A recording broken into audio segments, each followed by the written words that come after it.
शक्ति के जो विभिन्न स्थितियां जो बिखरी हुई हैं, जैसे आपके पास शक्ति क्या क्या है?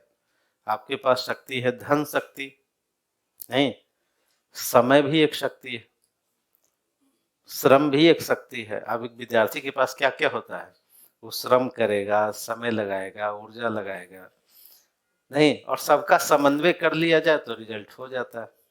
इसमें से किसी भी एक शक्ति का दुरुपयोग किया, मान लिया आपने समय का दुरुपयोग किया, श्रम को गलत तरीके से लिया, या श्रम किया भी तो गलत तरीके से किया, नहीं, आपने फिजिक्स में फॉर्मूला पढ़ा होगा, W = FS cos थीटा, पढ़ा है? अगर cos 90 हो तो वर्क क्या होता है? नहीं होता है कि नहीं? तो ऐसे बहुत सारे विद्यार्थी होते हैं जिनका वर्क 0 हो जाता है ना? पढ़ लिया 2 साल हिंदी, फाइनल रिजल्ट क्या हुआ? 0।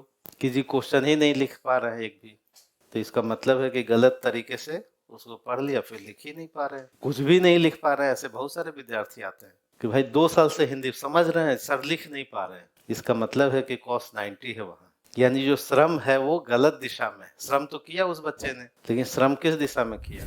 गलत दिशा में किया। कई बार बहुत परिश्रम के बाद भी रिजल्ट नहीं आते, इसका मतलब है कि श्रम की दिशा क्या है ना, गलत है ना। आखिर श्रम हम कर रहे हैं, कोई फायदा ही नहीं हो रहा है, तो इसका क्या मतलब है कि कहीं न कहीं श्रम के डायरेक्शन में कहीं कुछ कमी है, तभी तो, वरना ये तो प्रकृति का विधान है कि जो भी श्रम करेगा उसको फल मिलेगा ही, और नहीं मिल रहा है, इसका मतलब कुछ तो है, तो रीथिंक करना पड़ेगा, कहाँ कमी रह गई है कि नहीं, और जल्दी से जल्दी करना पड़ेगा। कई बार आप कह सकते हैं जी परिस्थितियों का दोष है, तो चलिए वो भी होता है, लेकिन सबका एक संतुलन देखा जाए तो उन परिस्थितियों के दोष से। मुख्य परीक्षा में हिंदी का एग्जाम दिया और आया कितना अंक? 100 अंक, 130 अंक, 140 अंक, 150 अंक। तो इसका मतलब है कि थोड़ा लिखने पढ़ने में कहाँ रह गई है, कमी रह गई। हम तो आप लोगों को कॉपी भी दिखाते हैं, वो सारे विद्यार्थी श्रम किए हुए रहते हैं, नहीं होती है कि नहीं? सारे विद्यार्थी श्रम करते हैं, लेकिन श्रम कई बार गलत दिशा में होता है। कई बार हम श्रम करते हैं लेकिन अपने आप पे ही विश्वास नहीं होता, हम लोभ में पड़े रहते हैं, ये भी तो एक हानि है। कई बार हम क्या पड़ जाते हैं? लोभ में। लोभ का मतलब कि जरा उसका नोट्स देख लें, जरा उसका नोट्स देख लें, अच्छा वहाँ की अच्छी बात नजर आ रही है, उसको नोट कर लें, और आपने समझा नहीं कौन अच्छी बात। हर चीज अच्छी थोड़ी होती है, जो भी चमक रहा है वो सोना ही होता है क्या? नहीं हो सकता है भाई, आपने पढ़ा है proverb, everything glitters is not gold, जो भी चमक रहा है वो सब सोना ही नहीं होता। लेकिन आप तो भ्रम में पड़ गए, जी सोना था, इसको क्या कर लेते हैं? नोट कर लेते हैं। और हो सकता है जो आपने नोट किया हो उस क्वेश्चन और कंसेप्ट से अलग हो, नहीं।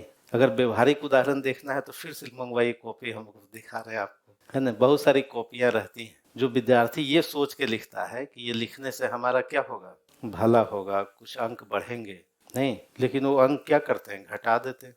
ऐसा भी तो होता है कि आप ये सोच के, कोई अपनी हानि के लिए सोच के थोड़ी लिखता है, लेकिन आपने सोच के लिखा जी हम तो अच्छे के लिए लिख रहे हैं, लेकिन वो क्या कर गया, ऐसा कॉपी में रहता है, इसलिए हम बता रहे हैं।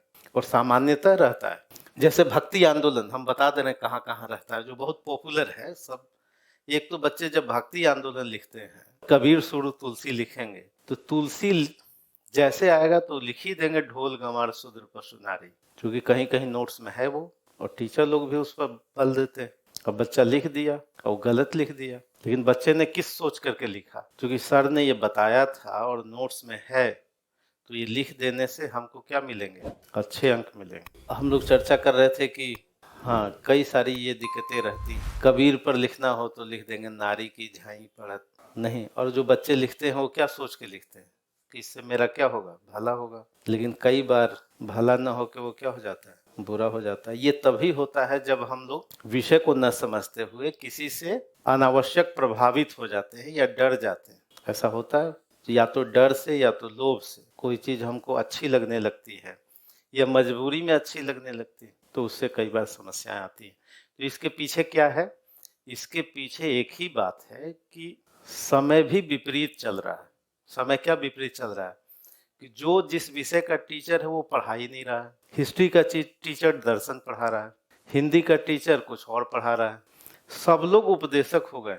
नहीं, अपने ये ट्रेंड इधर चला है कि जो जिस विषय का टीचर है उस विषय पे बात नहीं कर रहा है, नहीं, और बच्चे भी उसको बहुत लाइक कर रहे हैं, सुनने में अच्छा लगता है। हिंदी का टीचर है तो भाई हिंदी पे बात करो, गोदान पे बात करो, असाध वीणा पर बात करो, दिव्या पर बात करो, और दिव्या पर एक लेक्चर दे दो। नहीं तो टीचर क्या बात कर रहा है? हिंदी का टीचर, मुहर्रम क्यों मनाया जाता है, बकरीद क्यों मनाया जाता है? अब देखिए 90 लाख व्यू, नहीं है ना? भाई हिंदी का टीचर है तो किस पर बात कीजिएगा? स्पोर्ट्स पर? किस पर? भाई अगर दिव्या पर एक लेक्चर बना कर दे दो, नहीं 2 घंटे का लेक्चर एक दिव्या पर बना दो। अगर सामर्थ्य है तो इस पे जाना चाहिए ना, जो हम कर रहे हैं, है ना? असाध वीणा पर 2 घंटे का एक लेक्चर दे दो तो सामर्थ्य दिखेगा, लेकिन कहाँ दिखता है? और ये सब विषय में हो रहा है।